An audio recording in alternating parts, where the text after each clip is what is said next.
So winter is here. It's December 2021. Most people have tucked away their prized possessions, their nice cars. But what would you rather do winter in? Something boring or something a little bit more interesting, like this 2003 W203 Mercedes C200 Kompressor? Here's why I think it might be the ultimate winter beater.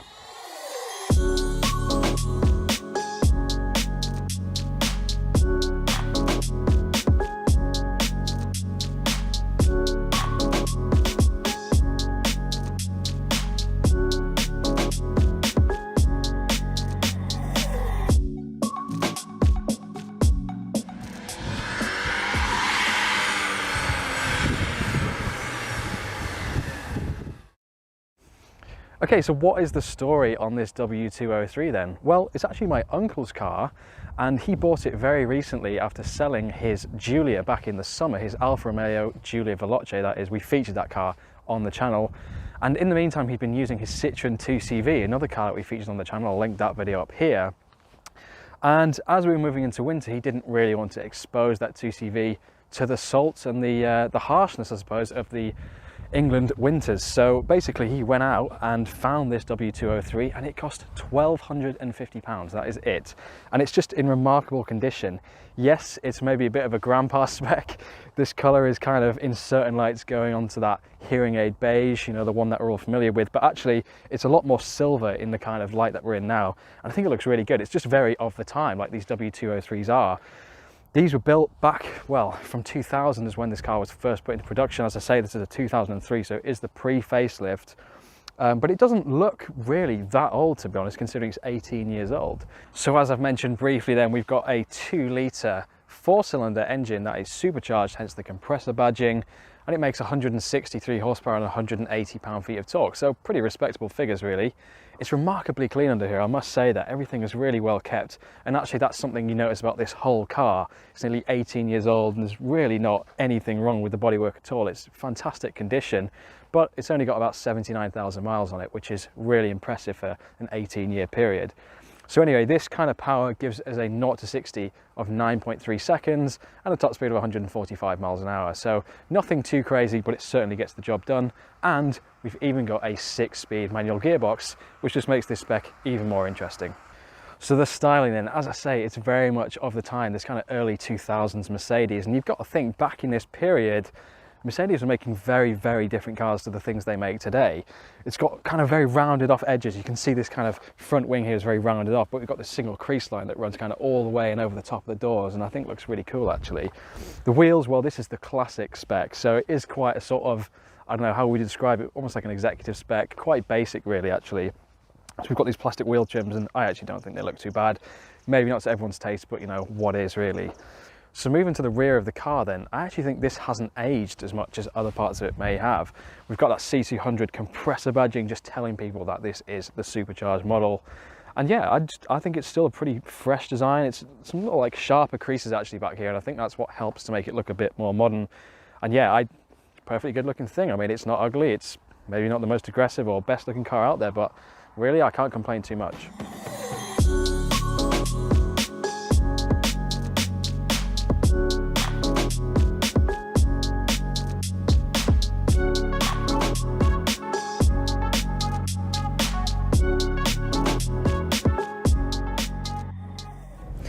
Okay then, so what makes an ultimate winter beater? I think for me it has to be something that is reliable, something that's affordable, but also usable. This W203 seems to tick all of those boxes. As I mentioned, the price was £1,250. It's kind of crazy considering the condition this thing's in, and it's been running absolutely fine. The W203 generally seems to be a very reliable platform. I've not heard about any major issues with it, nor have I heard about any major issues with the engine, and having driven it so far, it seems to be fantastic, to be honest. It's been quite a lot of fun out on the road. I'm quite surprised really.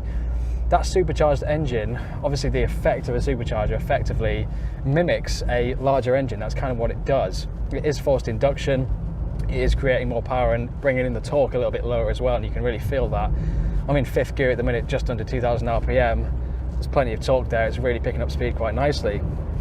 So yeah, and it revs out all the way to kind of 6,000 which means it's got kind of a nice breadth capability as well. So yeah, it's a really nice engine to use. The gearbox, well, feels tight as anything really. Considering the mileage, I don't really know what work it's had done on it, but yeah, it feels really nice to use. The ratios are good. It's just kind of easy to get in and out of gear as well, which is always another thing. And you don't really want to be messing about in winter, do you? So yeah, it works really nicely.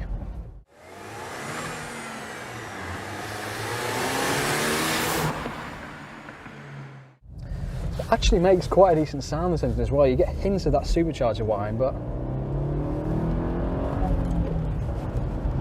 yeah, I mean, picks up speed really well actually.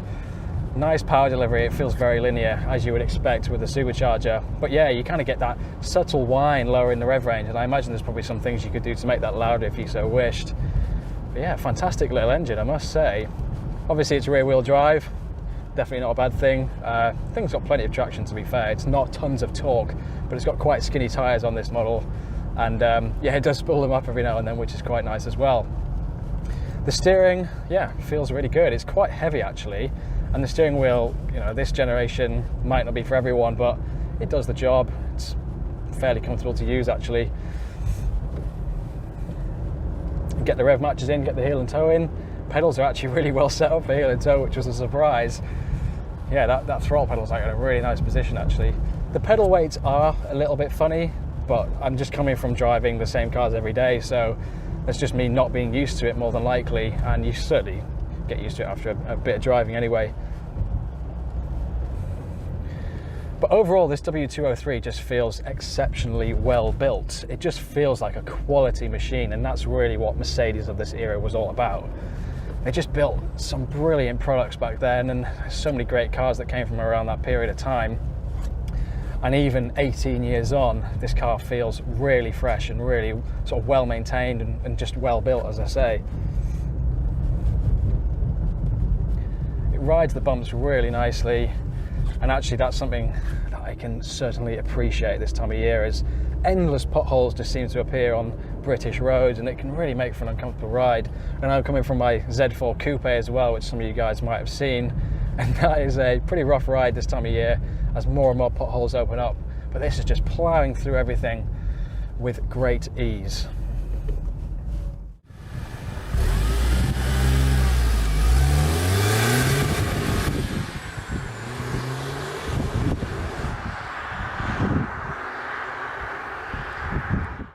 If you're new to the channel, please do consider subscribing. We would really appreciate the support. We're trying to hit 2,000 subscribers by the end of the year.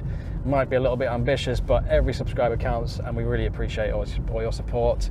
And yeah, drop the video a like if you've enjoyed it. But it's just a very, very usable car. It's so easy to drive. I hop straight in this and just, you know, straight at home with it. It just feels brilliant, to be honest.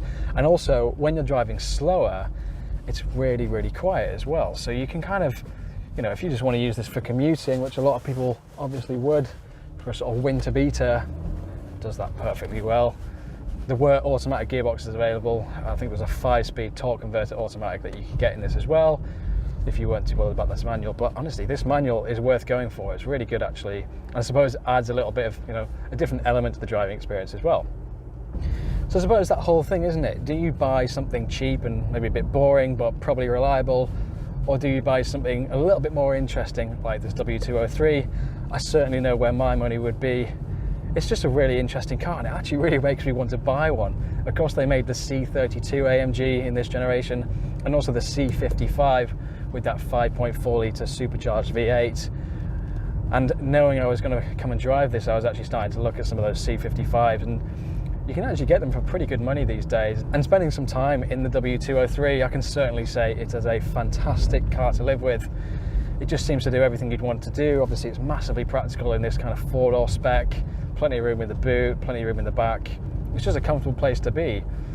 So yeah, I think this is a very, very good choice if you need a winter beater.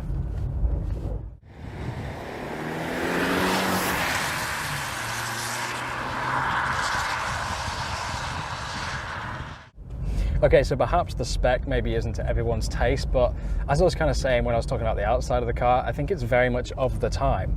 We've got this really nice kind of wood trim. Again, it really dates the car by today's standards, but you know what, it does the job, and it still kind of gives that premium sort of feel to it.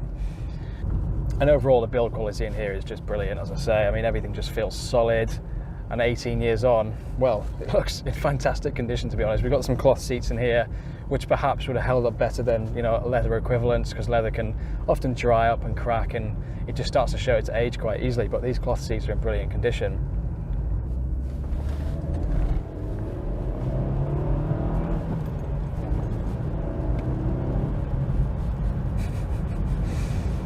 It's really a lot of fun on these B roads, actually, surprisingly so. You wouldn't look at a W203 and think, oh, you know, that's a proper driver's car, but actually it's quite a lot of fun. I think it's that whole thing about these analog driving experiences.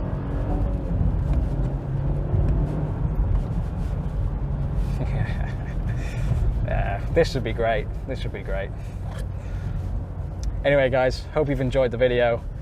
Thank you very much for watching. I will see you in the next one.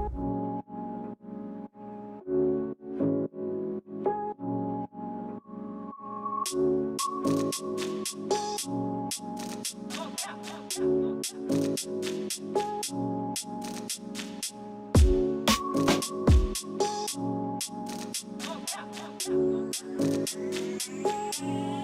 yeah.